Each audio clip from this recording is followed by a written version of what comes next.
I didn't realize how interesting of a guy you were. So I was stalking your Twitter before this interview and like, dude, you're into everything. Yeah, it feels like it sometimes too. But so let me get this straight. So you're like black belt Brazilian jiu-jitsu. Like you can do marriages. Um,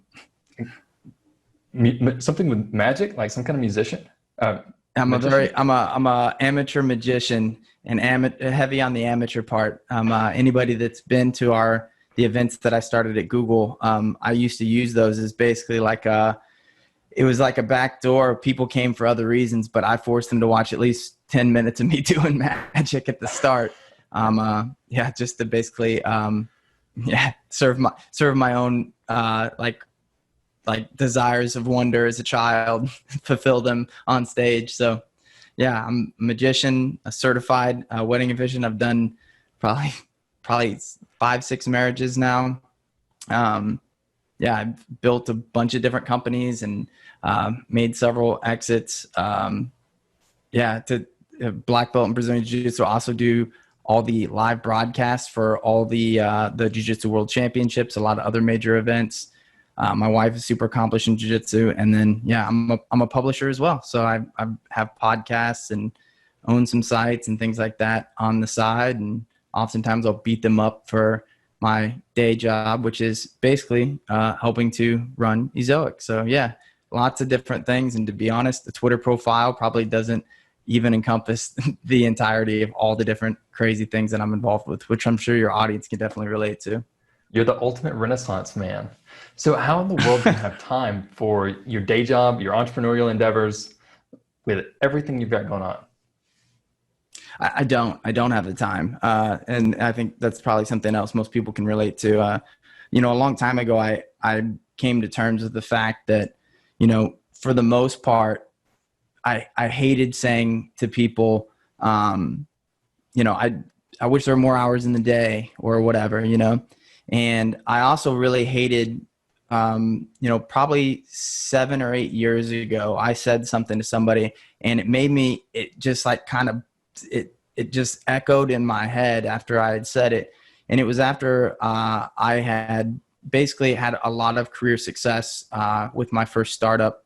And one of the things was I'd gotten back from a trip, and it's a funny story. I've actually never shared this outside of a circle of friends, but I was over at a friend's house, and I was so tired that they had a dog bed over in the kitchen. And these are all friends that I knew fairly well, so it's not that weird.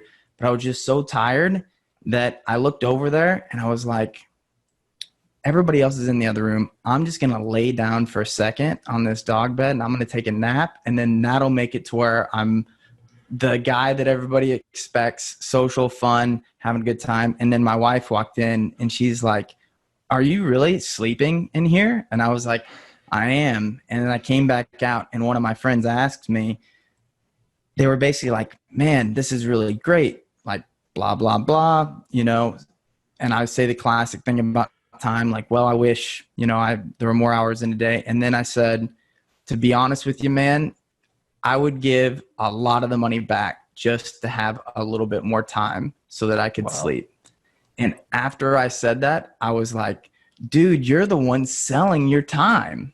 Everything that you do with your time is you selling something. So if you want more time, just take it. And so, everything that I do, I kind of do it in seasons a little bit.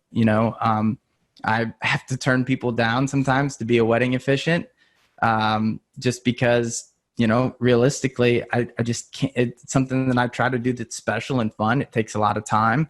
And then all my other projects too. Sometimes they get a lot of attention, sometimes they don't. But realistically, I found the secret to, doing something really excellent is, giving it a fair amount of love and attention. You got to give a shit to make something special.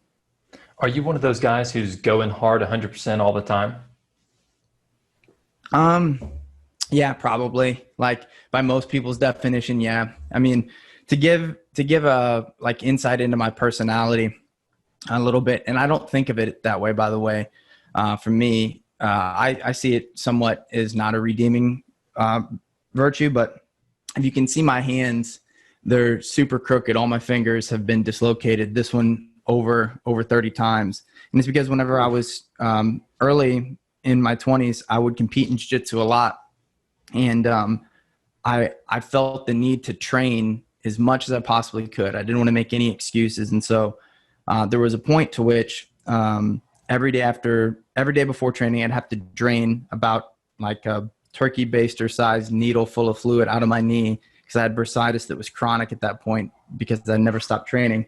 And then all my fingers in jiu-jitsu, you pull grips out of people's hands. It's like grappling, like judo. And so all my fingers had been just destroyed. I was born with these little boy piano player hands, and they weren't meant for that. And so I just wrecked my body doing that. And I think I do the same a lot of times with the way that I schedule my work stuff. And I would say that over the past 5 or 6 years, I've gotten a lot healthier with that. And another piece of that is really just like understanding how much better and how much more value I can provide as a leader too to people that count on me if I have a little bit more restraint with those types of things, you know?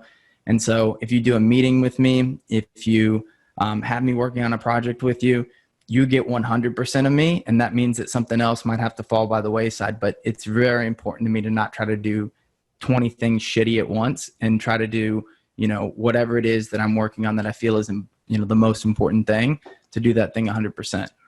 Have there been any things that you've dropped recently that's surprised you at how little you've missed it? You know, it's one of the things that I brought this up last year. So one of the things that if you were to say like of all the different ventures you've had in your life that you're proud of, one of the things I'm most proud of is my marriage. You know, I got married when I was really young. I graduated high school when I was really young. I started my first company. I rushed to get through with school because I'd already started a company. And we got married really young, and it's usually something I always tell people, it's like, sounds like a terrible idea. I wouldn't recommend it, but it's been great for my wife and I, which she's super accomplished in jiu-jitsu. We've grown together and traveled the world because of, you know, her interest in that, which is her main focus. And, you know, there's been a lot of different times whenever I would say that to do, like I said before, like to do something excellent, you have to give it, you know, your all. And that's something that I've never let drop. And if I do, it's very briefly. And I'm always surprised that the dividends paid off from that are so great that it allows me to kind of forget about how important I think other things are. And I think about that a lot, just personally with relationships and stuff like that. Last year we took a trip to Bali. We're gone for basically 2 weeks. And I remember coming back and just thinking to myself, it's amazing the problems that I think that require me to solve them, that solve themselves, and also how much I care and love about so many different projects that I'm involved in, that, you know, taking time away, coming back to them, just zooming out for a little while makes you realize like, maybe that's not as important as I thought it was. These other things are the things that have actually made me happy over time. So I think a lot of times people can benefit from just zooming out from whatever it is that they're stressing about or getting wrapped up in, because coming from somebody that, you know, operates under a lot of stress all the time, I would say it's probably one of the things that I need to continue to, you know, improve myself professionally and personally. That's interesting. You mentioned your relationship with your wife as one of your highest dividend-paying activities or parts of your life. And I know even before the interview, you were telling me just how awesome you think your wife is, which is, it's always awesome. So what advice would you give to someone who, or let me ask you a question this way. So did you and your wife grow into entrepreneurship together, or did you both kind of have that idea when you got together? No, it's funny.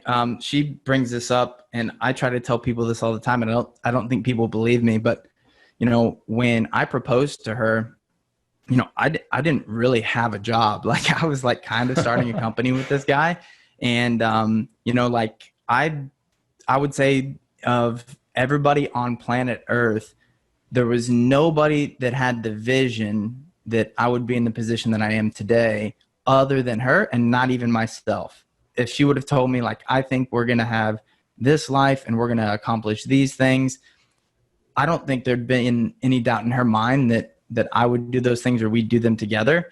But I would think like, oh, that's a lot of pressure. I don't know if I can do that. Like we might get close, but set your sights on the moon, I guess. And so I would say, yeah, just like, I think she's not necessarily an entrepreneur, but she is very driven. We have that same kind of like no excuses, sort of, mentality. I think, I grew up in rural Missouri. She grew up in Missouri as well. Neither of us come from a privileged background by any stretch. And I think for both of us, we've pushed each other over the years and whatever our goals are and supported each other in that way. And that's made all the difference, because there are times too, wherever it's like, I'm focused right now on something career oriented, and, like she'll pull out all the stops and support me in every way she can. And then, vice versa is true. When she's competing or has something really important coming up, I will move things around in my life to make sure that she's supported the way she needs to be. And what are some things, like what tips would you give to someone who is entrepreneurial, getting a business started, or is in a business, who is really struggling to find that time to dedicate to their business and to their partner? Yeah, I think, I think for us, one of the keys is, and has been forever, is that we're always on the same page. And that takes, I like to think that it's easy, but I also think that it's a lot of effort. So I always thought training jujitsu was really easy, even though I was balancing a lot of other things whenever, I was, competing, a long time ago. And I always thought it was easy because it was fun for me, and realistically, that's how I see a lot of the different things with our relationship. It's fun to do these things, but I have seen before wherever it's like, if I'm too invested in a lot of other things over, a long enough stretch of time, a week, 2 weeks, something like that, all of a sudden, all those little things where it's like, well, I thought this weekend we just kind of have some downtime and maybe I get some extra work in on Saturday. And she's thinking, no, we're going to go out with friends, or we're going to go to the beach, or we're going to, make these other plans or do something else. That's whenever when we're not on the same page, that things start, falling apart just in general. And so I think one of the things is just always making that time to communicate. And then also just, it's like a daily investment. You know what I mean? You want to make sure that you understand like what they're going through, what their challenges are. If they're unhappy about something, I always say, I'm not unhappy, she's not unhappy, we're unhappy, but I don't mean that from a standpoint of, like one of us is in a bad mood, drags the other one down. I just mean it like, we're codependents in this. And I think when you have something that you're passionate about or starting, you want to make sure that the other person understands that, and try to find ways to like get them involved, I don't think that she's interested in a lot of the things that I do for work, but she could explain them to somebody else because she does care to listen and hear about them. And so, yeah, she probably knows more about a lot of the different things in publishing than a lot of publishers do just by proxy. Gotcha. Yeah. So I'm single guy, early 20s. Are you interested in opening up a dating service, or? Yeah, I don't think that I would be good at that. So this is something I talked to my team members about. They've heard me say this before. I never wanted to be a leader because partially, so my wife is very, very like social. Like she needs that for her well-being. And before actually the pandemic, if you would have said like, how important is it for you to like have interactions with people on a daily basis? I'd say not very important. Like I don't need that very much because I do very well in communicating to people en masse and being in front of people.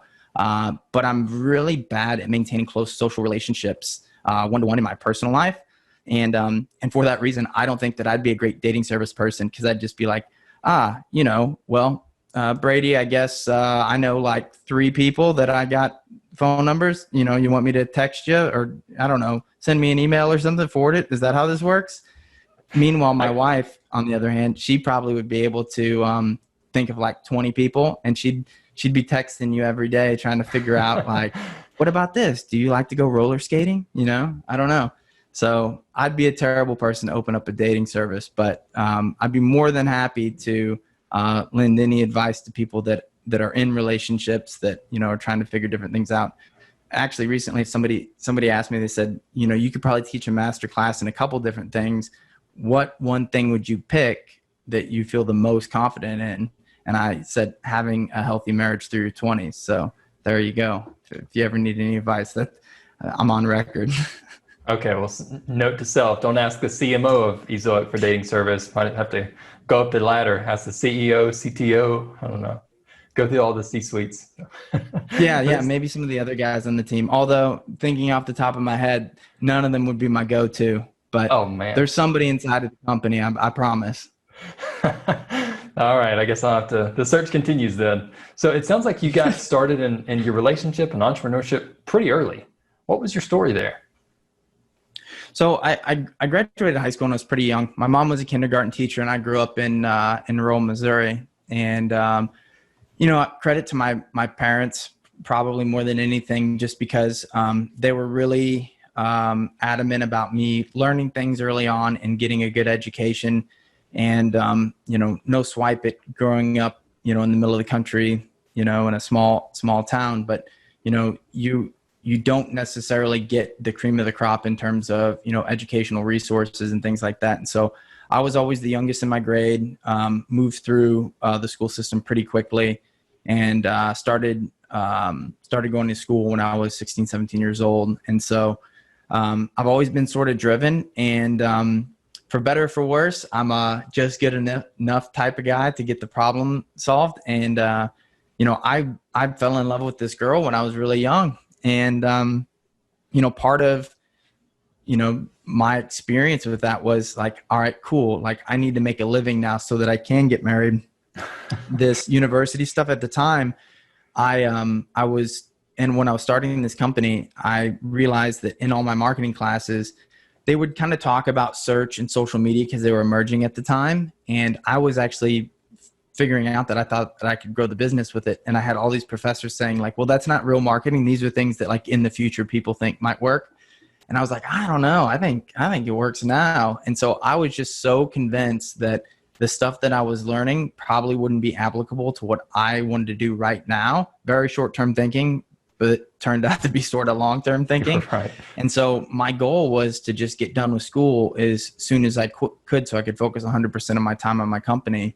And so actually I had to take a ton of hours my last semester, and then that summer in school, and I took a bunch of bogus classes, but I convinced my counselor to let me take like 28 hours or some insane amount. But I was like, listen, I graduated high school when I was really young because I'm like a whiz kid. I've got like a crazy high IQ, I promise, and I'll get all these classes done. And then every single one of those classes, I memorized exactly how many classes I could miss without like getting docked, and then exactly what grades that I would need to get to basically pass. And I just fulfilled those requirements. My GPA took a hit that last couple semesters, but realistically, you know, to this day, no one cares. So sounds like you're a master of the 80-20 rule to me. Yeah, maybe. I found out about it later on, and I was like, oh man, that's kind of how I live my life. Yeah, it very much is a principle that I think is in play. I think it makes sense for people in different ways. For me, it's always just been about like desire, you know, like there's things that I want to be good at. There'll be something like right now, I love mezcal, the liquor. Tried to buy a mezcal website recently. Thought it was a done deal. Didn't get it. But like, you know, right now it's one of those things where it's like I spent way too much time researching mezcal, because it's like if I'm going to give advice on it or, you know, talk shop with somebody, like I want to be an expert in it. Like being just kind of like a, you know, lukewarm fan or somebody that knows a little bit about it, like it's completely uninteresting to me. And yeah, that's my entire life. So a lot of things get a lot of attention when they're my top priority.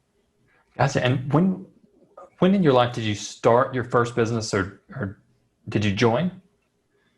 Yeah. So basically when I was in school, one of the classes that I had to take was basically to be honest, I can't remember what it was technically called, but basically you got to operate the school paper and then the school radio station for, like some term. So I remember the school radio station.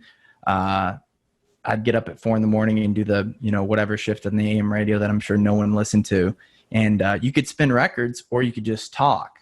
And so I was like, I'm going to get bored, fall asleep. I just play music. So I'm just going to talk the whole time. So I just said ridiculous stuff at like 4 a.m. radio. It's like, all right, everybody, it's 105 degrees Fahrenheit, middle of December in Missouri out here. That can't be right. And I had a professor later on tell me, he's like, we actually record those and listen to them. And yours were very entertaining. The entire staff has those now. And then the school paper was another, and I found it very boring, and I didn't want to go write about the football game or, whatever it was. And so at the time, I had a friend that was a personal trainer, but he was a personal trainer for a big company. And long story short, I was like, you get paid a lot more to be a personal trainer for a company than you do for people.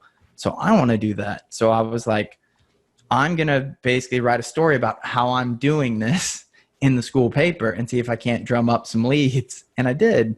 And so I became a personal trainer and kind of like part-time in school for a couple different companies. And then along the way, a guy by the name of Louis Ray, who was a partner at Edward Jones, a large financial firm in St. Louis. He had basically had an idea for a company that was what would end up being a tech company. But at the time, he really saw it as business in the pursuit of positive psychology. And he was like, I need somebody that gets the internet, that knows how to do this stuff. And I'd written a story about how basically I had like hijacked the school paper in the school paper about how I basically drummed up leads on my website for businesses to be a personal trainer. And he's like, that's what I need. And so he self-funded the entire company, and we built that thing together. I was sales, marketing, pretty much everything on the front end of the company, and him and his wife ran the back end.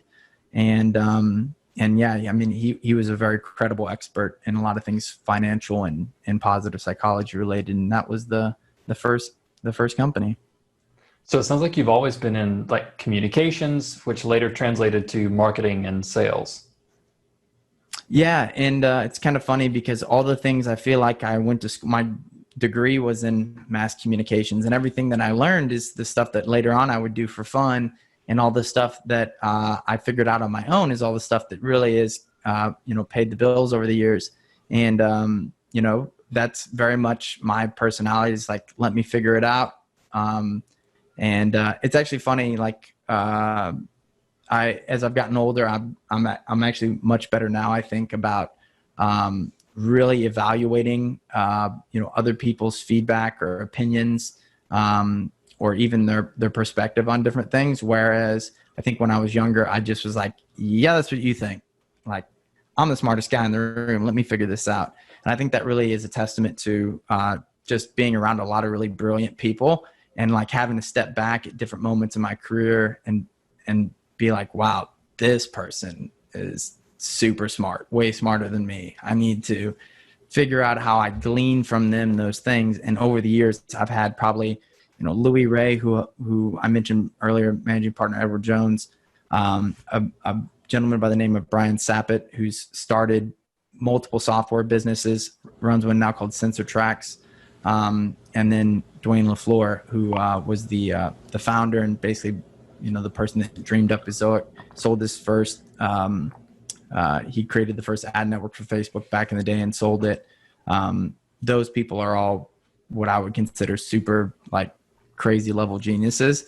And, what I do really well, I feel like is learn from those people. And I turn, their brilliance into a personality. And I really think that that's what I've been able to do in marketing over the years. And that's why I've been successful. Would you agree with the statement that you're the average of the 5 people who you spend the most time with? I've heard that before in several different places. Yeah, I think so. It's funny when I hear that, I think a lot about the types of people that I spend time around. And I'm very much the type of person where I like to bring people with me, like I want to lift people up. I want to help people. And, over the years, this is something my wife and I have talked about a lot. Like, sometimes you want to help somebody, but you know, they may not have the same expectations or same hopes or even the drive that you have or want them to have. And that's tough sometimes. And I would say some of the best and closest relationships I have in my life are with friends, basically, that, you know, I've tried to figure out how can I use whatever I've done to help them in some way. And those that have taken advantage of that tenfold are some of the closest people I have relationships with in my life. But then I would say, you know, professionally, you know, thank God that I would say that is the case. And, you know, I, this is very narcissistic to say, but I would say, you know, the 5 people thing, I bring up the average for a lot of the people in my circle in some cases, which is good for them. And I think, healthy for me. Have you ever read the book Give and Take by Adam Grant? I haven't. Okay, it's a really good book. So he's a organizational psychologist at like Harvard or Yale or some big school. I don't remember One exactly of which them. one. It's Horton, if I'm not mistaken. Okay. Yeah, really good book. Recommend it to you. So he separates everyone in the world into 3 different categories. So you have your givers who start interactions with giving, your matchers who just match whatever someone else does, and then your takers who start interactions by taking or trying to receive something instead. And his book tries to answer the question, do nice guys finish last? And he looks at organizations and he sorts people like giver, matcher, and taker. And what he finds is that the givers often end up at the bottom. In the middle, you have the matchers and the takers. And at the top, you have the givers again. And it sounds like your story is very much one of, you have surrounded yourself with givers who want to share in their knowledge and share in their success. And then you've also kind of taken that on for yourself while trying to keep takers and perhaps even matchers out of your professional life. I really recommend it. Yeah. I mean, Really good book. I think that sounds really interesting. It's something I would be interested in actually reading now, because I think that that's a really, really important principle for people to realize. It's something that I've thought about a lot over the past probably year or so, because of a lot of the just different social, economic, political things that are going on. And, you know, when I look at the people that I think that I've learned the most from, none of it is marketing related. Most of it is, you know, business oriented or even just people oriented. Louis Ray, who I started with and I learned a lot from, he just had such a heart for people. He was so interested in everything that somebody would say. He'd be that guy at the gas station that have a 10-minute conversation with just some guy, and they'd have no idea that he's a, you know, multimillionaire that made, you know, a fortune in the financial industry. And you can see why, because people trust him, and they should. And, you know, I've got a lot of other people that have been really smart engineers that have taken the time to explain to me in detail, you know, from a technical standpoint, from a business standpoint, why to build something a certain way. And because of that, I've, you know, been fortunate enough to learn those things. And I try my best to pass on the things that I know to folks. But, you know, like I said before, like, I'm not the best at building close personal relationships.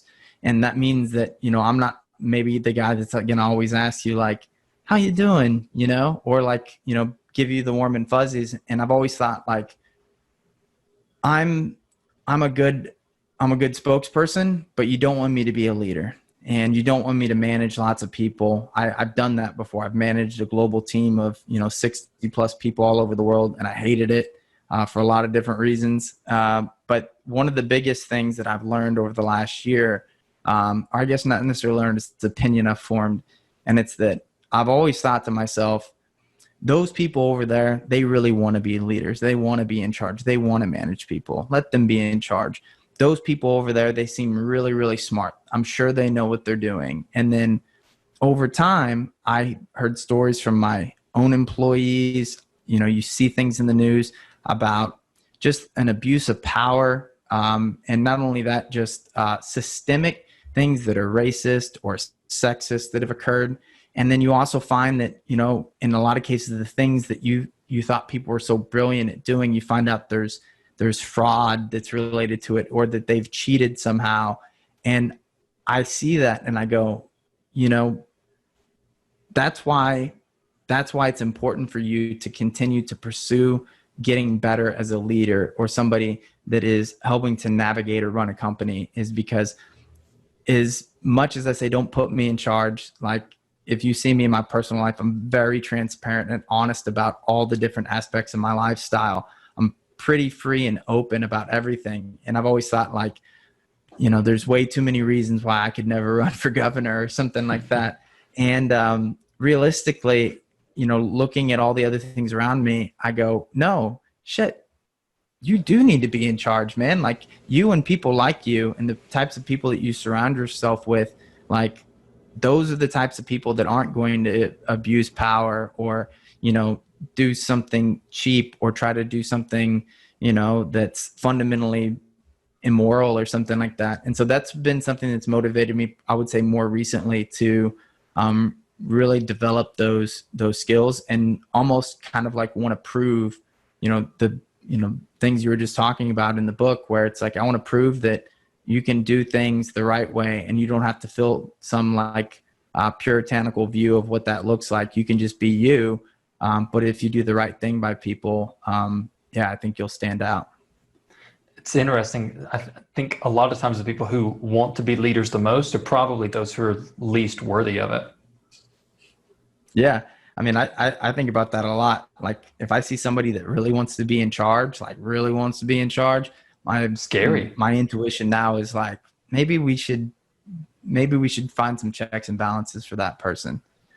Because I rarely want to be in charge. I want everybody to use my ideas and I want full autonomy and I don't want anybody to tell me what to do. But that being said, like rarely do I say like, I want to be in charge of all these people. And quite frankly, I'm always trying to find reasons to not be in charge of more people. But yeah, I think so. As a kid, I always wanted to be in charge, which was probably not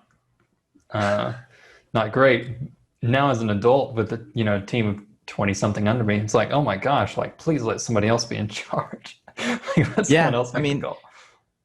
I like to build things. I like to do real work. I think one of the things that's made me successful is the fact that I really don't have much of an ego when it comes to failure. One of the number one things that I screened for when I started hiring my team here at Ezoic was honesty, and not from a standpoint of, like trying to filter out people that are potentially dishonest, but I wanted people that when I would ask the question of like, what are we doing right now that sucks? That would give me brutally honest answers and maybe even nitpicky, because I never wanted to be working on something and say, how's this project going? And then them say, well, here's some metrics and it's going well because it was my idea. I need to know that something sucks as soon as it sucks so that we can fix that, change it, do something different, scrap it, pivot, whatever. And I've always thought, it's that just good enough mentality of like, what are the grades? How many classes can I miss? Is that success? In this case, I just need to get done with school. Let's do it. What is it that we're trying to accomplish? And like, where's that bar? And, to find it, we might have to fail 10 times. That's cool. Not going to hurt my feelings. You know what I mean? It's not an indictment on me because I'm eventually going to get it right. Yeah, I just finished reading the book, How Google Works, written by Jonathan Rosenberg and Eric Schmidt. So former chief product officer and CEO of Google. And not about SEO, but it's all about how they built this scrappy little company with the two founders. And the way they built these teams was circled and centered around how do we bring people in who are happy to tell us when we're wrong, who can know and articulate the product better than we can, because our job as leaders is we're just connectors of awesome people. Like we find these amazing people who can be nitpicky, who can tell us no, and who can really build a better product than we can. Like I think they use the word, we're just routers. Like we just connect them. Yeah. And I would say like, I've got every member of the team that works closely with me, argues with me at some point, like in a way that great. Like they're, like they're willing to like basically put it on the line to like argue their point, and wrong or right, and sometimes I'll convince them that they're wrong and, they'll accept that. Or, sometimes after we're done, I might not even recognize initially. I'll go, like I'll sit at home, I'll eat dinner, I'll take a shower, and then I'll be like, I'm very good about being honest with myself, from the standpoint of like, I really don't have an ego when it comes to, asking myself the question of like, even if somebody's wrong about something, I'll go, well, what if they're right? Like, and in what scenario are they right? And a lot of times, even if I still feel like I'm, whatever idea we're bouncing around, if I have the right take on it, there's usually something that will change my perspective on it because they feel that way about it for some reason. And it's usually a perspective that I'm, completely missing or, discounting for whatever reason. And I think those moments of looking at your team members and saying, yeah, you're right and I'm wrong is so powerful for building culture. My first real job, like in the adult world, I was selling insurance. And I remember one time I was doing a sale and I had some like technology problems. So the manager was listening in and just really like hawking over me. So in closing the sale, all was good. And then I turned to him and I was like, hey, I really feel like you're kind of like helicoptering over me a bit. And he pulled me aside and he said, if you ever say that again, you're out. And that was the moment. I know the day. It was July 14th. I remember looking at my job and thinking, I've got to leave this place. The culture here is broken. And it sounds like you're really working to not build that in Ezoic. Yeah, I would say, I think I have a handful of employees that have had other jobs in their career, and I would say that they very much appreciate the kind of autonomy and the freedom that they probably receive here. I mean, that's our culture in general. We're very, very flat, very much that kind of like prove it. Everyone's, like if you bring data and you have real information, like there's not somebody in the company that's gonna, like override something that you've got. But I would say I get a lot of people with very little experience, and I do that on purpose because I think marketing in particular has a lot of problems from the standpoint of, especially inside of big companies, things get very bureaucratic, things get very CYA. I think that happens naturally inside of companies, and I don't want to import those problems. I want people that have talent or have certain innate qualities that I think, all the other things that I think they'll need to do for the job, like we'll figure those out. We'll teach them. There's a good chance in 2 or 3 years, whatever we're doing to do that, social media, whatever, like those things are all going to change. So it makes no sense to hire somebody that, has been using Hootsuite or something like that for like, 4 years or whatever. And so for me, it's really just about, finding people that I think just have the qualities that I need and that I want and that are smart. And, there's two things that I think I've learned from Dwayne here at Ezoic about hiring that have been transformational. One is you don't get to decide if people are going to be happy or not. I remember actually the very first person I hired in marketing, I was like, I don't know if she'll be happy long term. And he like looked at me disgusted almost.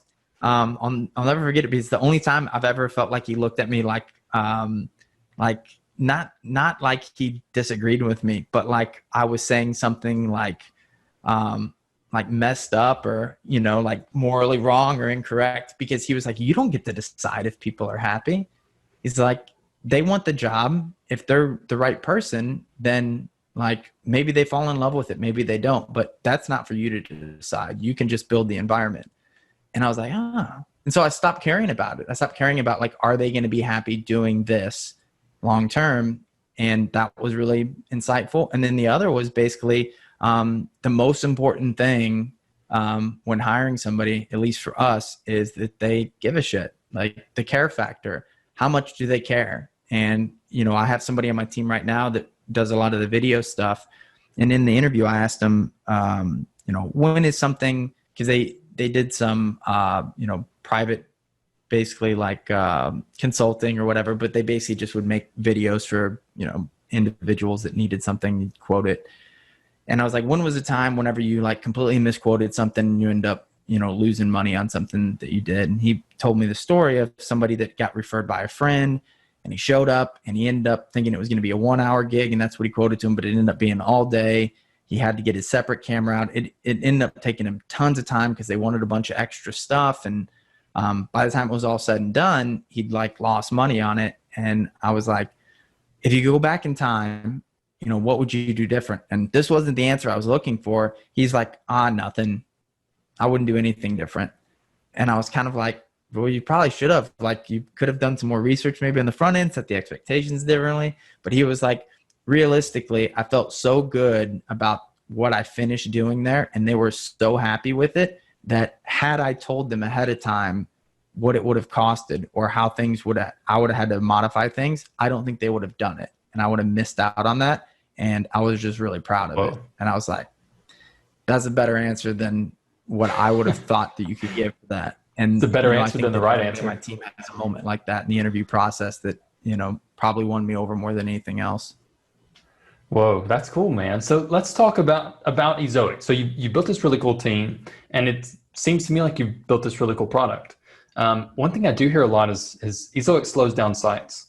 So what's your take on that, and how does that work? Yeah, so man, it's talk about something where like if there's one thing that like I would say on a daily basis like bothers me more than anything else, it's like there's like 2 or 3 what I would describe as like bro science in the space that like kill me about our product or about our company. And that's one of them. And the reason is because I think there's a lot of different reasons why that's developed over time. 50% are our fault, and then 50% are not even the publisher's fault. It's just the industry's fault. And the first part of that is most people that use Ezoic use this in some form or fashion for monetization and ad serving in some capacity. And if you've never used a sophisticated ad op setup or just shown ads on your site in general, potentially, all ads slow sites down. It's the nature of the beast right now. That'll probably change over the next couple years or whatever. But all ads slow sites down. And if you serve ads on a site through a single network, just a single ad tag on a page, like something like AdSense, it's slightly faster than if it's something that's served out of Google DFP and out of AdX, because there's longer waiting for bids. Google AdX is just slow. But when you add in header bidding and a lot of the other things that you need to like basically extract like a really good value of ad inventory from a site, you're going to get a little bit slower. And one of the things that I think exists from an education standpoint is that I don't know that that's something that's easily understood by a lot of different publishers, because to be a publisher, you have to know SEO, you have to know about the content, there's so many things to be an expert in how ads work, or even how site speed or, you know, the web infrastructure works. It's tough. And so missing those nuances, or even the understanding that, you know, Ezoic is implementing a very sophisticated level of ad ops on your site, those types of things are going to have, you know, it's always a balancing act. There's a give and take with just about everything. So there's that. The next is we haven't given publishers the tools to understand that education process, and B, how to basically make your site very fast using Ezoic. I think a lot of people think, oh, well, they sell a site speed application. Like they probably just want to get everybody using that application, which is not true at all. Like, in fact, all the stuff that we offer for free should make your site faster, serving a sophisticated ad setup faster than any other situation you could ever possibly do. And it's because we bring it all together and can optimize that stuff in one place. And so that's something I think we're doing a better job at now, but we still have the echoes of somebody didn't get their site set up properly, or we didn't help them set it up properly, and they had a slower experience or a bad experience in that process. I don't think people realize that almost all of our site speed features are free. I think that, you know, it existed out there that we have a paid product, and people think like, oh, they make you pay to have speed. 90% of the site speed features are free, and yet people don't turn them on. And so I think that that's something that we need to do a better job at communicating to people. Making websites fast, is anybody that spent time on it would know, is it's very complex, and it's different for every site. It's like coming up with a vaccine. you have something that works on 3,000 people, you roll it out to 300,000, and then you've got a couple people who their arms fall off or something. And you're like, shit, can't have people's arms falling off. And so it's the same thing with speed. And so I think, I would love it if our product was like you click a button and it just solves problems. And we're definitely getting there. It improves literally every day. But yeah, it's something that we're striving to solve across the spectrum of the industry, because realistically, I think, a lot of other people are trying to figure out ways around it, or to cheat it, or to, trick tools or trick publishers into thinking something is fast when it's actually not, just so that they're happy with it. And, to be honest, I'd rather spend time, explaining this, educating people, even if I have to spend time every day doing it, than, to try to basically just work around it for the short term. I've spent so much of my time just trying to educate individual publishers that I'm sure it's not the best use of my time. But in a lot of ways, it's like I have to do that. It's therapeutic. I get great feedback that shows me what we can do with our product to make it better.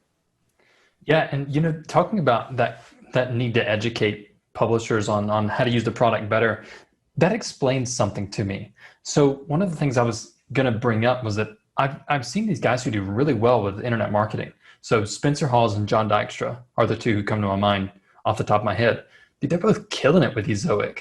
I worked on Spencer Hawes' niche site project for quite a while.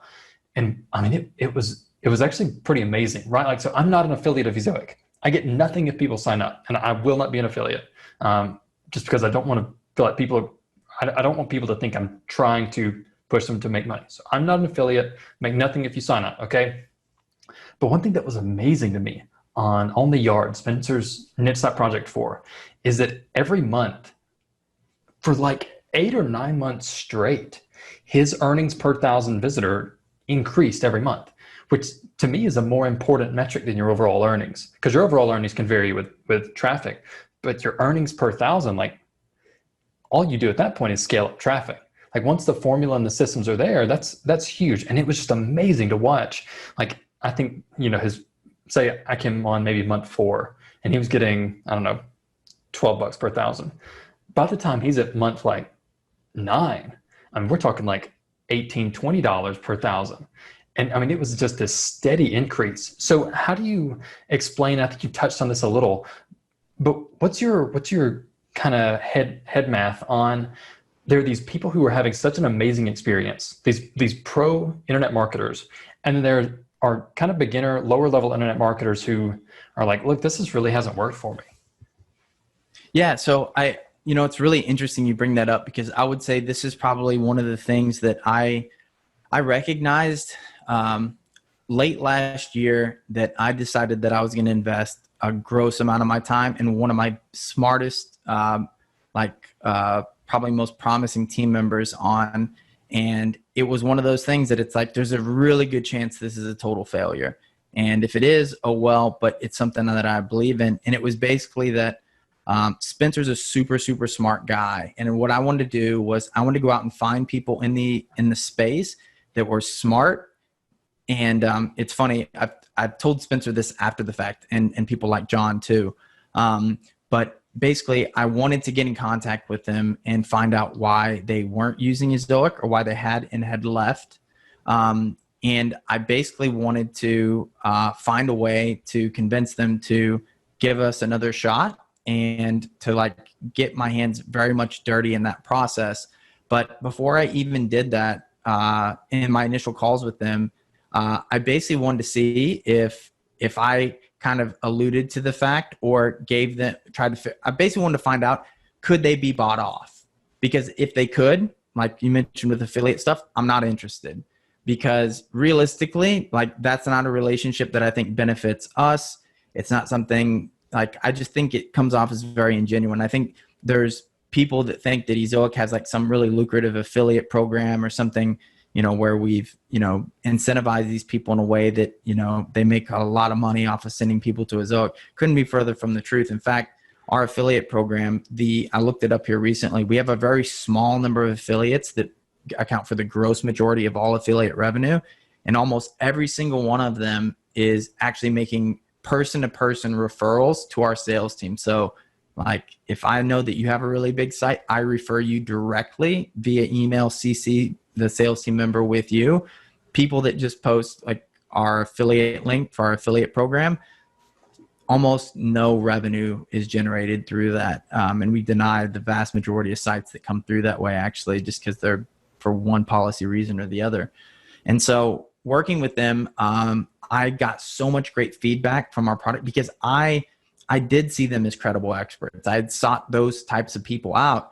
And I thought, listen, if this guy or this woman, they don't understand the value of our product, how can I ever expect somebody that, you know, has misunderstandings about the industry or no understandings about the industry to find the same value in our product? And so it was really working with them. And in many cases, like, you know, Spencer and John, like I would pay them just to spend time with me so that I could understand their views and their perspectives better. And we did this a lot. And I would say I invested untold amounts of time in it, with the idea being like, at the end of this, we might not have any more customers and I'll get some valuable feedback to take the product team. But, you know, if nothing else, they will simply understand our value better, or at least our point of view. And luckily in that process, many of them decided that they were going to give Ezoic another shot. And, you know, I took a very hands-on approach with that because I thought if I can help them have a good experience, that might translate into somehow when people have questions about this stuff, maybe they'll chime in, or maybe, you know, somebody will learn something from their experience and then, you know, eventually they'll chime in and help others. And so really it's about how do I find a way for me to educate as many people as possible without me having to do it. There's so many complexities in this space that, like I said, if it was as easy as flipping a button, you know, that's where we want to get to. And I think we make those strides every day. But until then, we have to help people understand how to navigate this space, get the most out of our product, understand our brand, that sort of thing. And so realistically, yeah, I would say my entire job now is educating our publishers. It sounds silly, but actually that's how I got hooked up with Ezoic to start with. Dwayne asked me, like, give me your perspective on marketing. And mine was basically like, if you have a really great product, your core job should be just explaining to people the value of it. And then you should be able to do that objectively. No other tricks required. And luckily for me, I've been involved in lots of companies that had great products, and that's a very easy job for me. I think marketing is actually pretty simple if you have that. I know I've already referenced it once. Have you read the book, How Google Works? I'm familiar with it because we actually had a gentleman here that we that helped start the Google Certified Publishing Partner that came in and worked at Ezoic, and he would always reference it, and we would always kind of discuss different things that Google had done or kind of the early days of Google. A lot of that is like lore there, and so it's like kind of passed down in terms of folk tales and stuff. One thing you said stuck out to me is that you're always pursuing product excellence and then letting the customers make the decision for themselves. And it sounds like you're very committed towards having a product that's just amazing on all fronts. So what would you say are some differentiators between what you're doing and some of your competitors? Yeah, so this sounds like a very like stock thing to say, but I don't think that we have any competitors because we don't. And I'll explain why I say that. But I do think the product excellence is a really good point from the standpoint of like that permeates our culture. It is in our DNA.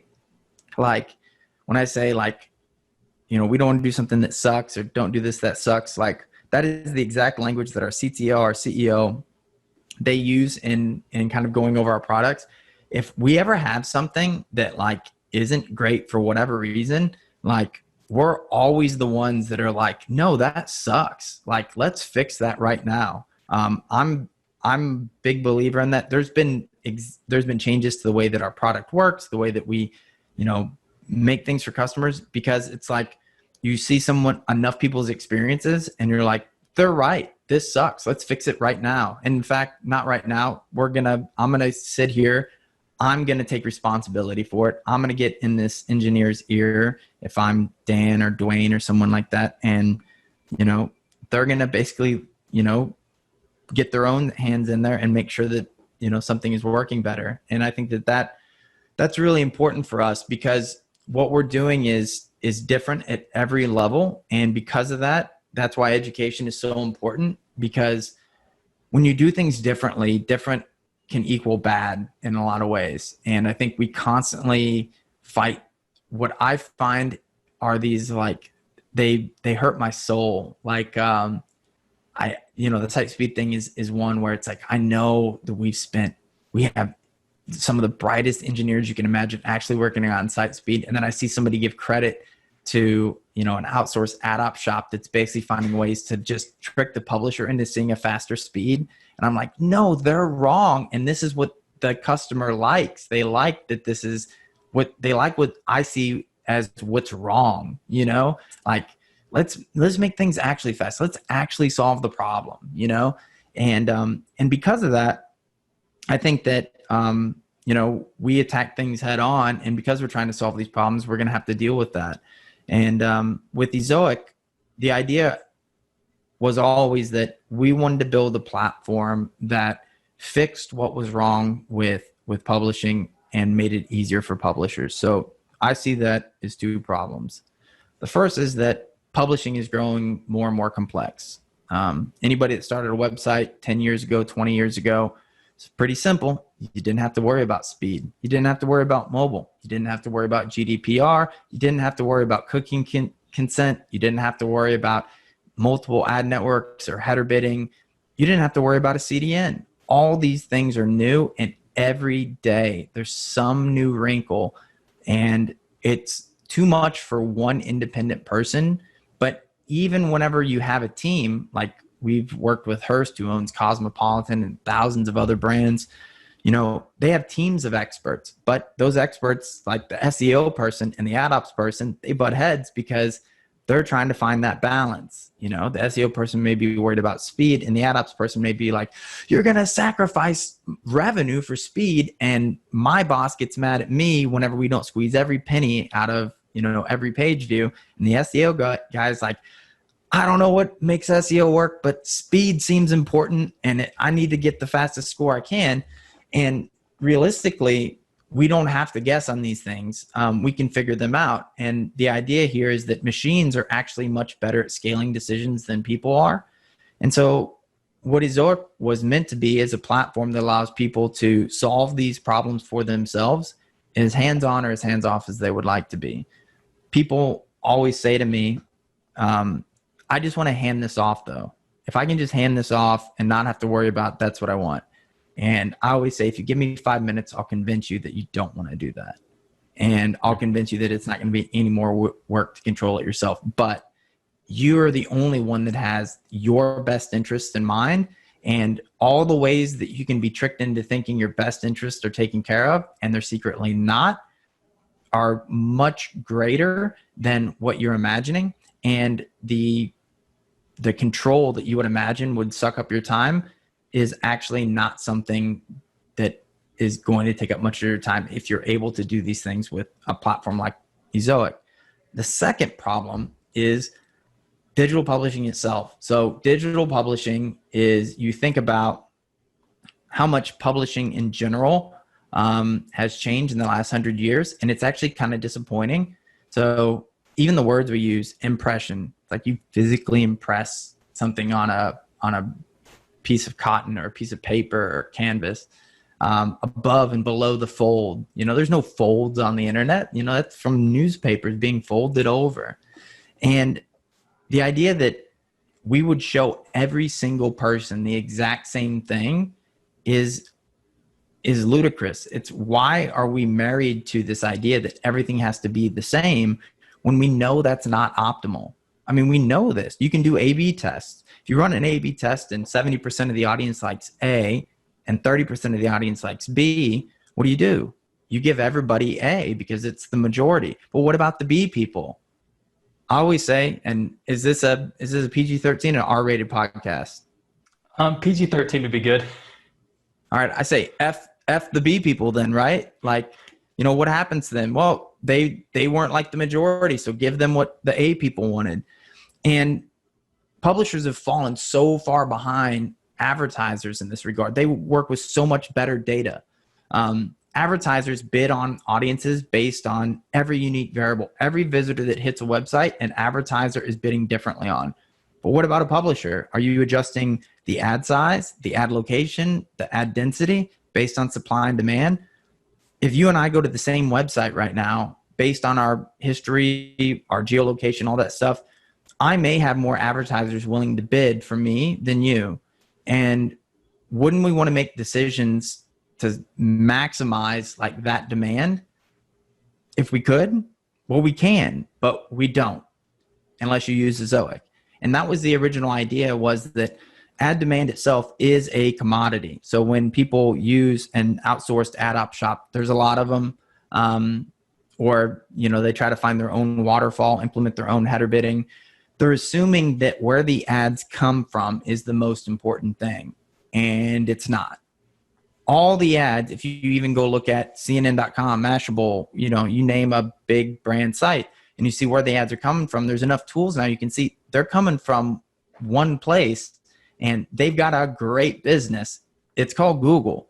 And most of these ads are being served from Google's AdX. They've got a great stranglehold on this industry. If you're an advertiser, it's very, very hard to run your business from a digital standpoint without leveraging Google programmatically to some degree. So all the best advertisers are already there.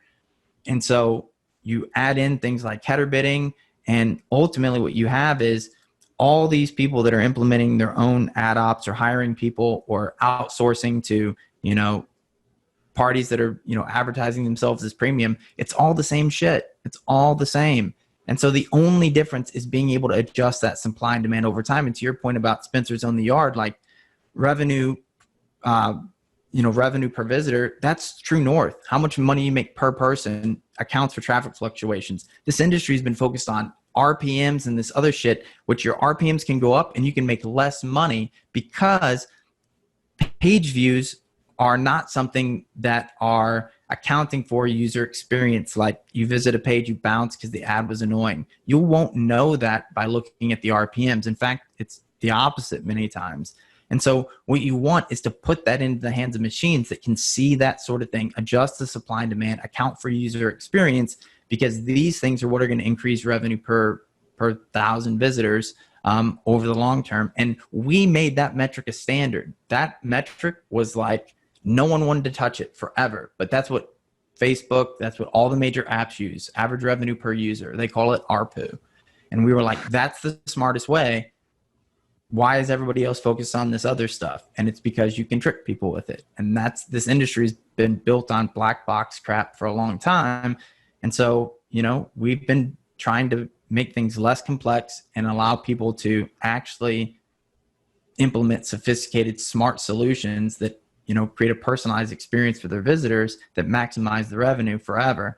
And that's what makes us different. And the reason why I say we don't have any competitors is there's no one else that's doing anything like that. And it's actually kind of unfortunate, but it's very validating for us to see just how many customers have been interested. And then obviously investors have been very interested as well, because we have something that is actually proprietary, and it's technology and not a service. So what would you say, what features are your quote unquote competitors missing that knock them out of the league of being your competition? So there's a few, but I would say the core thing that you can get with Ezoic that you can't get anywhere else is machine learning and what we're able to do from that standpoint.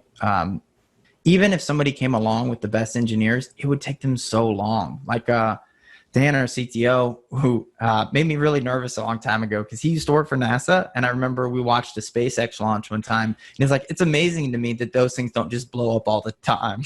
And I was like, didn't you used to make them? And he's like, yeah, rockets are hard. But I remember we had like a leadership thing that we do every year where we just kind of strategize products that we would build that year and stuff like that. And we were trying to figure out, like, from a machine learning standpoint, like, Dan, if we're really good at machine learning, like, why don't we just make machine learning that optimizes e-com and optimizes this and all this other kind of stuff? And he's like, that's the thing. Machine learning on its own is not something you can be like good at. And he's like, at some point, you're just going to have out of the box machine learning solutions from Amazon and Google Cloud and stuff like that that are going to allow anybody to do machine learning. He's like, the thing is you want to find what it is you have unlimited knowledge about and data on, and it's being able to teach the machines and get them to learn properly from that data set. So Dwayne is super genius in a lot of respects, but he also has so much ad network background from working with the developers at Facebook and having that business bot and being the first one to kind of ever do that.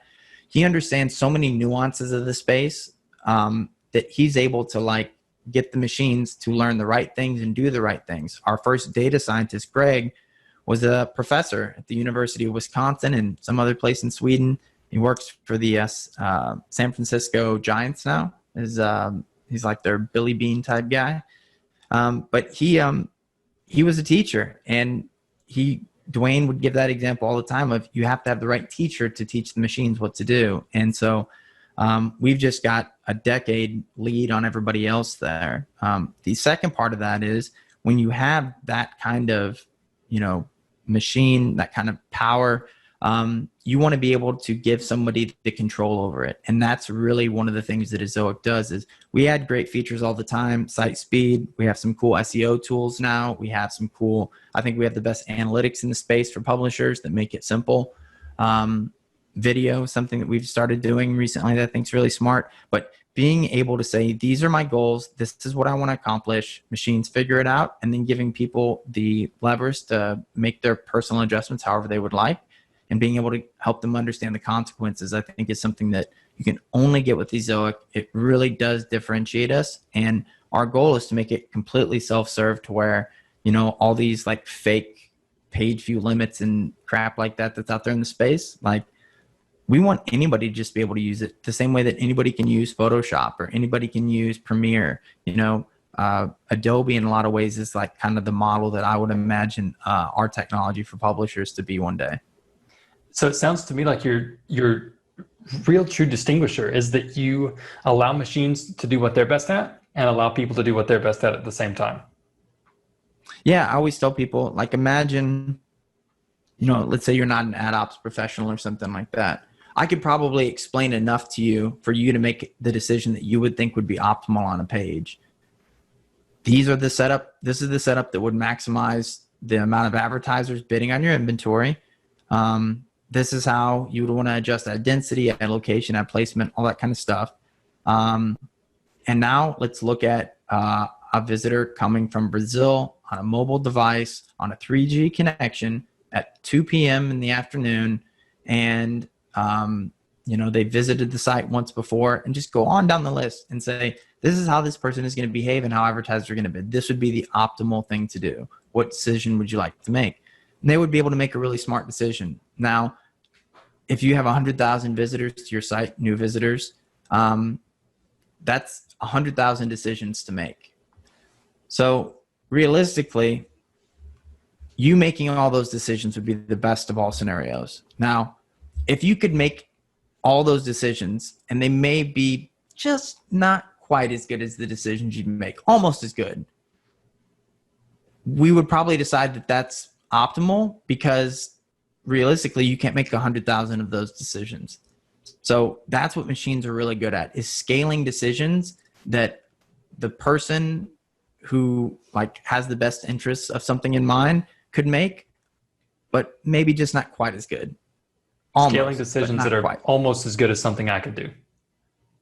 Correct. I always like to say, is like, the machines are like as if you can make 100,000 decisions a day, and you were okay if you made a mistake every now and then, or almost as good as you doing it 100,000 times a day. Gotcha. Yeah, that really clears a lot of stuff up about as far as like what makes Ezoic different. So what are some of the things that you think as a company have made you super successful, and ideally stuff that my audience can take home and apply to their business? Yeah, so I think one of the things that has made us really good as a business, taking away like our products and everything like that, is just our DNA of very truth focused. There's a Mark Twain quote. I have it tattooed on my arm. And funny enough, it was actually on the Ezoic website whenever I first heard about Ezoic. Dwayne had put it on there. I grew up an hour away from Mark Twain's home, and he's like one of my personal heroes in a lot of different ways. I enjoyed a lot of the literature he's written, but also just some of his kind of just personal story and things that he's done throughout the years. And one of the things he said is, supposing is good, finding out is even better. And that permeates our business. And I think that has been something that we have tried to pass along to our customers and the transparency in which we operate. But it also exists internally as well, where it's like, if somebody ever says to me, like, I used Ezoic, but then I made more money by doing this, my next question is always, why? And it's not their fault if they don't know.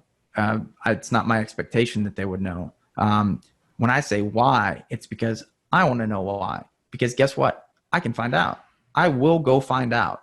And whatever it is, if it's something that we didn't do well or we messed something up, realistically, if there's something that they could have done or they could have made more with Ezoic and they went someplace else and they made less money,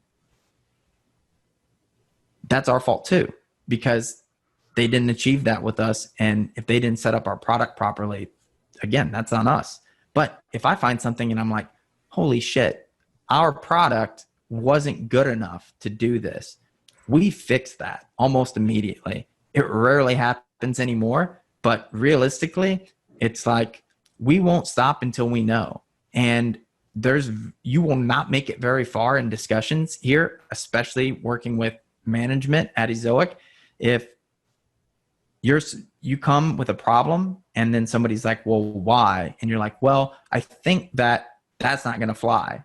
You think that, like, you better have some screenshots, some charts, some graphs, some pictures, like some links. Like, you better have the information, because that's the currency here. And it's that we try to pass along to our customers, because we think that knowledge and that understanding is 100% what makes us unique, and also why our customers, most of our long-term ones, have stayed with us for so long and found value in our product. And as other people who do similar ad stuff, as they begin to use more machine learning and begin to kind of gain a lot of the features that Ezoic's using right now, what do you see in Ezoic's future? What features are you planning to add? So number one is, I think, when I look at machine learning, I think I see it in MarTech. I see it in every space. People talk about artificial intelligence, machine learning. And most of the time what they're talking about are algorithms, which are great. Like, algorithms are really great because you can write an algorithm that's insanely complex. If this, then that, and then you could write that 1 billion times. And realistically, someone even like Facebook has been writing one of those for 6-7 years. It may not use any machine learning, but it may be very, very sophisticated and very, very good. But it's not machine learning. An algorithm is where a person decides all the things that are important and then says, if this, then that, on to infinity potentially. Machine learning says, here are the variables. Machines, you figure it out. And why that's so much more important, and why it's an important distinction, is because people have inherent biases whether they know it or not. The weather, for example. So the weather is something that is information that is passed when someone visits a website. You can get that info. I can know, if you visit my website, what the weather was like for that visitor. So we wanted to know, like, do advertisers bid differently based on the weather? It'd be really interesting. Be a cool case study. Nope, they don't. We looked at lots and lots of data. It does not seem to matter all that much. But it would have been cool if it did. But knowing that now, if I was to write an algorithm, I would say the weather's not important. Don't weight that very high. But what if tomorrow it becomes very important? Like, who would know? Who would find out? Because the industry knowledge would be that weather didn't matter. And so that's something we see all the time, is that user behavior shifts. I know that it's shifted a lot over the last 3 or 4 months because of the way that people interact online, digitally. And so whenever I hear machine learning or artificial intelligence, my first thought is always like, yeah, but is it really? And I know what ours is. Ours is real machine learning. That was a staple from the beginning. It was hard to get right, still hard.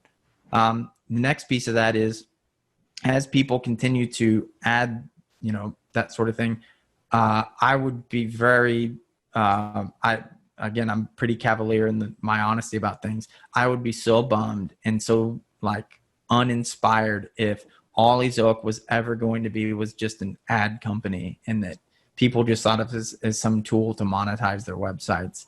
And people that listen to this are probably like, no, that's what I use Ezoic for. That's what I want you to do. And I would say, wait and see, because pretty soon I think that a lot of the things that we do in terms of video and maybe even SEO are things that people will say, I use Ezoic for this, and I'm actually not interested in them for that, because they're how I get 90% of my traffic from video, or how I make 80% of my money from videos, because they helped me get more traffic from video than I could ever get on YouTube. And I think that those types of things that we're constantly adding, in the same way that I like to try lots of different efforts in marketing and fail, and then figure out what works, we're always rolling out new betas to different customers and seeing what people are excited about, what people are using, and the stuff that people are really excited about, we invest a lot of time in engineering in. And trust me, there's been tons of stuff that we spent time on that we scrapped, spent a lot of money. And, but that's how you make great products.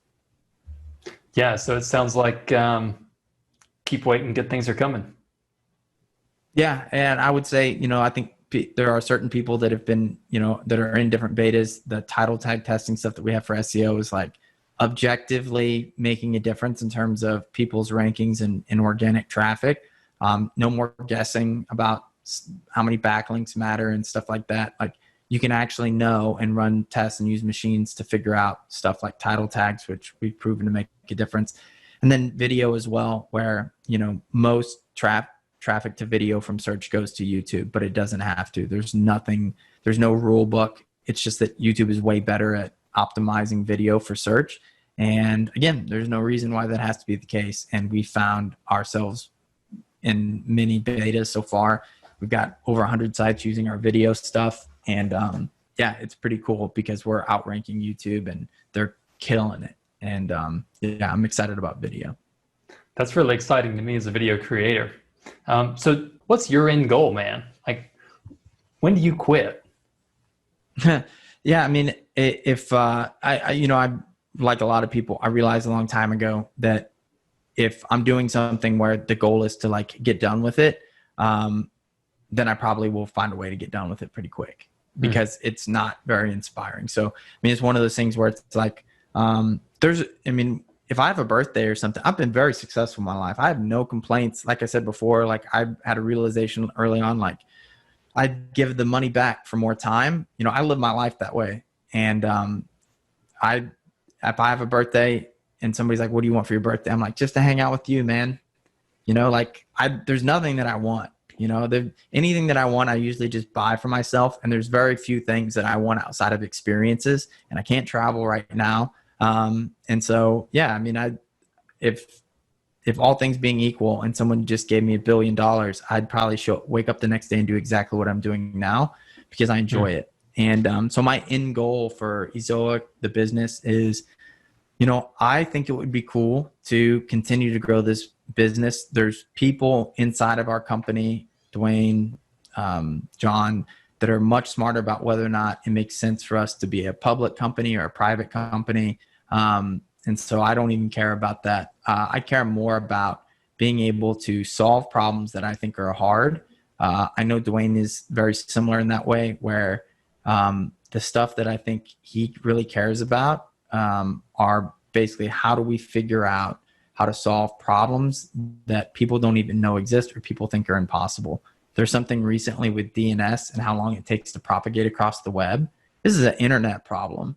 And I can tell, like, he's giddy about the idea of like how could we change that? How could we change the way the entire internet works? And realistically, there's nothing in life that would make him more excited selling the business, being, trying to make it an IPO. Like, that stuff is completely uninteresting compared to the idea of, like, what if we could change the way the internet works and make it better? What if we could make a product that does this? What if we could make it to where publishers didn't have to depend on Google? What could we do to disrupt a lot of the large players in this space that control many things and make things harder, more difficult for others? How do we make things more open, more free?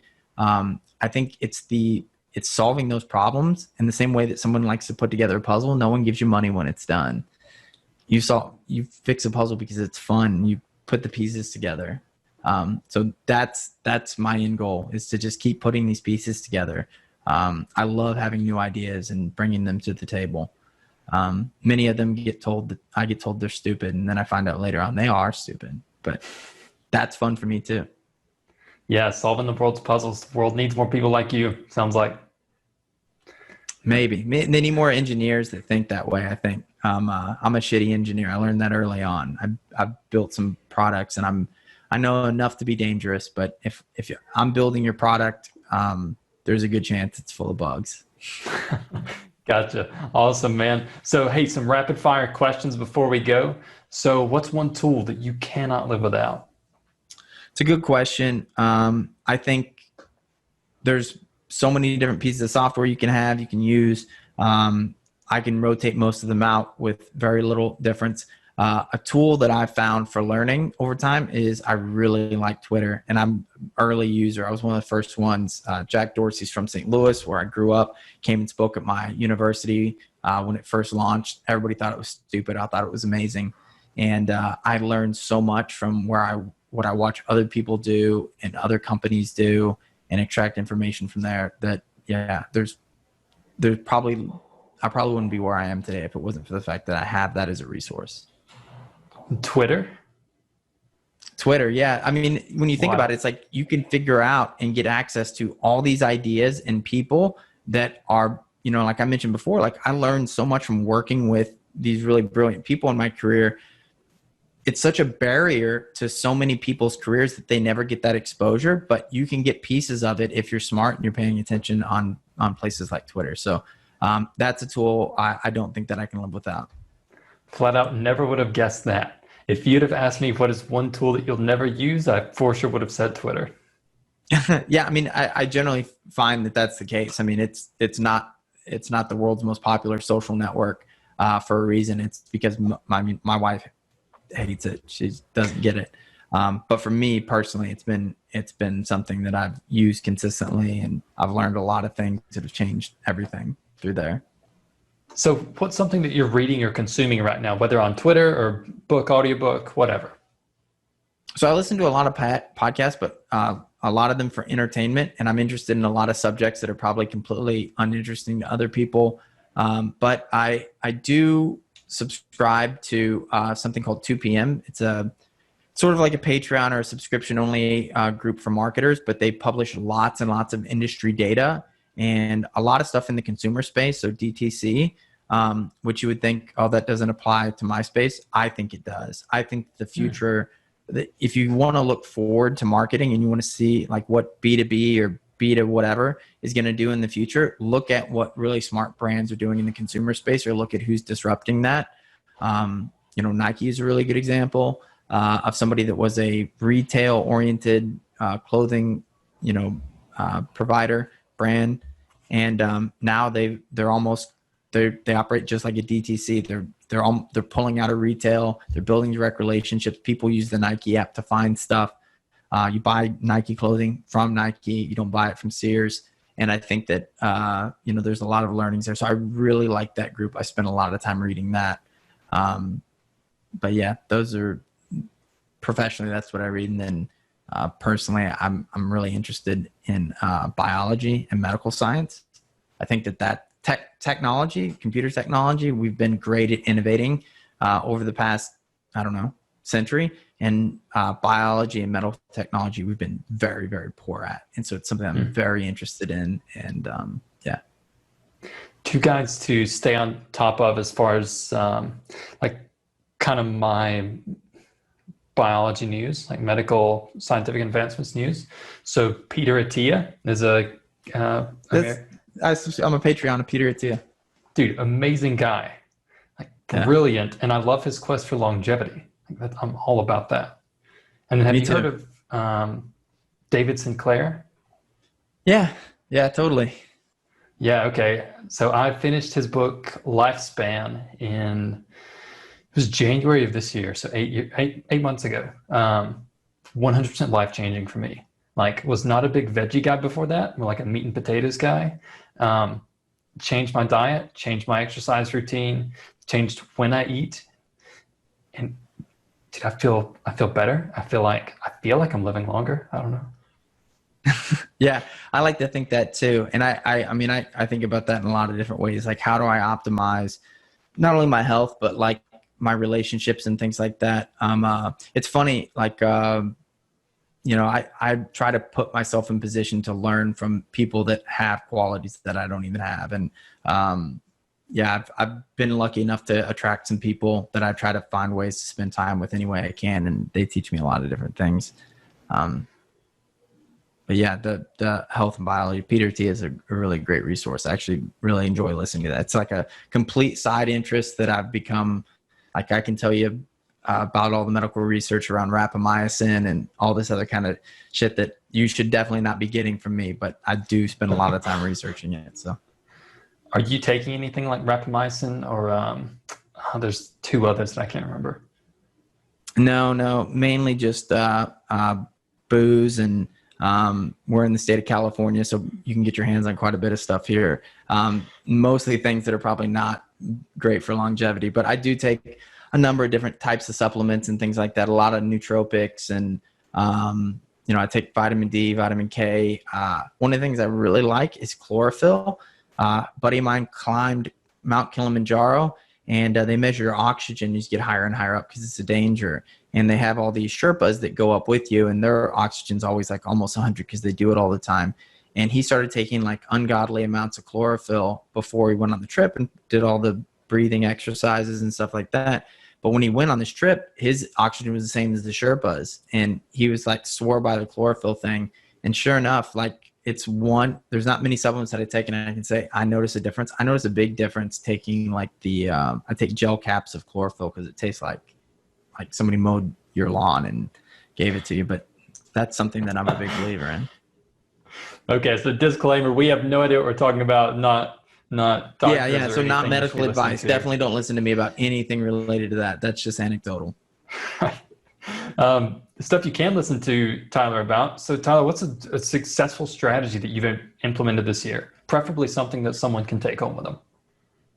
Yeah. So two here. So one is basically you need to communicate with your customers, and if your customers are your audience or whatever, you have customers no matter what type of business you are. And what you want to do is find the customers that you think are smart, that understand the value that you provide or should, and find the ones that leave, and basically find ways to bring them back and get them to change their mind, because whatever you can do there is going to tell you untold amounts about your business in general. The second is, which is what I was referring to earlier with some of the people we sought out. But the second piece of that is we did something recently called Just Start, where basically we want to allow sites that normally wouldn't be able to access our platform until they were able to grow a little bit more. We don't want that to be the case. We want everybody able to use our platform. There's just a lot of like technical issues with some of it. And so my idea was like, what if I just teach them those things? What if I physically teach those people? So we opened up a program called Just Start, and we did a drop, meaning like, I was like, I don't know how many people will be interested, but we'll release it on this day, and the first 300 people to sign up, they can join the program, and hopefully we get 300, fingers crossed. In an hour, we had 300. We actually had to reopen it because some people weren't able to get in, and it was a whole thing. And so then I taught these classes, and we found out we were able to basically get better outcomes from those 300 sites that were, theoretically at a lower education level in terms of the space, than our normal customers, and had all these other like policy things we had to navigate. But because I was able to glean all this information and work with them directly, they had great outcomes. And I think one of the things you can learn from that is basically, what is it that's standing in your way of scale? If it's, your publisher, it might be your niche. But the thing is there's probably just 1 degree removed, some section of your audience that you thought was like off limits for whatever reason. What would it take to make them like on limits, if you will? Because those people will grow into being your actual customers. Or what would you need to change to get there? And for us, it was really just about education. So it was like, we tried a lot of things for that, but that was a big one. That was the one that worked. Gotcha. And then what's one way that you've cut expenses this year? I mean, we cut a lot. I mean, when you have a pandemic and people freak out, like I'm pretty sure that the only job of marketing in those situations is to cut marketing budgets. What do we even do anyways, I would say that the thing that we did the most is I have a very, very nuanced opinion about attribution, but I looked at our just overall ad spend, and I just had to ask myself the question of like, what do you really believe in? And because I think you shut off our ad spend today, $0 into ads. Tomorrow, next week, you probably don't feel it, but in 2 or 3 months you do. So you have to ask yourself, like, honestly, with the data that you have and your experiences, what stuff are you married to and what stuff aren't? And we cut a lot of digital ad spending on platforms, different types of campaigns, and we cut our, revenue, spend per sign up, which is something we look at. We cut that dramatically through that process, and we didn't overall affect our signups from, that had some kind of attribution to ads. But more importantly, the brand searches for Ezoic kept growing in a linear fashion. And that's something I really think about a lot, is that somebody's going to hear about us. They don't just wake up and type in Ezoic to a browser. So if we get those people, my guess is they've heard about us from someplace. And I worry whenever that starts to go down. So, you have to just be honest with yourself about what you think is working, and get some data to kind of validate those things, and then test it and really look at, the people that are seeking you out for no other reason, because that's going to tell you whether or not you're going in the right direction or not. So, I mean, we cut money in ads, but and continue to. Sounds like you got skinny, but things are still going pretty well. Yeah, it's like anything else where it's like, it's very hard to burn muscle or burn fat and gain muscle at the same time. You can usually only do one thing well. When you're bulking up, you're spending lots of money. You're usually getting some size, but there's probably, you're getting some excess as well. When you're trying to lose weight, you can just not eat, and you'll shrink like really quickly. But at some point, you're going to hit this floor where you're just burning up all your muscle. And so you've got to find that happy medium. Yeah, good advice. And then last question for you. What's a great business that you think doesn't exist today? So there's a bunch. I'll save many of them for people internally because we're building some of them. But the one that I think probably pertains to this audience, because I don't have the time to make it, but I think during this pandemic, one of the things that I've been very disappointed in is the lack of realistically like resources in the form of something like a Yelp or something like that for delivery products, services, food. I love food. I love like craft stuff. And as much as I like to cook or do something at home, like I love going out to dinner. I'm young. I don't have any kids. I have disposable income. So I like to go out. I like to have fun with friends and just have dinner at places. And via delivery, I just feel so like, I like reading reviews on new restaurants, getting opinions. And like when you're having stuff delivered or you're like looking into different things, you're like, well, I'm either getting, the Postmates reviews, or on Yelp, they just haven't adapted. So I think that that's something that there's a lot of different iterations of those ideas, but I think it's ripe for disruption, because I don't know that a lot of the behaviors that people have adopted in this process are going away. In fact, I think they're probably going to increase. So I think it's a resource that's just totally missing. Gotcha. Awesome, man. Any closing thoughts for our listeners and watchers? No, not really. I mean, you guys have listened, if you've listened this long to me talk and you found it even remotely interesting, congrats to you. Hopefully you've learned something that's valuable. I always tell people, if you're an Ezoic customer and you're unhappy, or you've been an Ezoic customer and you didn't have a great experience, or you've listened to me say like, why? Like, I want to know why. Like, why did you earn more money doing something else? Why did you find Ezoic to be not as good as something else? Like, I give out my email address, which is probably a terrible idea given how large we are now, but it's tylerbishop@ezoic.com. You'll be surprised to learn that there's very few people that I don't personally respond to. So how do I do it? I don't know, but I do it. So Here's yeah, an email that would be the last thing I would leave for people. That's how you can get a hold of me. Awesome. And then what link is best for them to get more information about Ezoic? You can go to ezoic.com if you want to follow and stay up to date on things.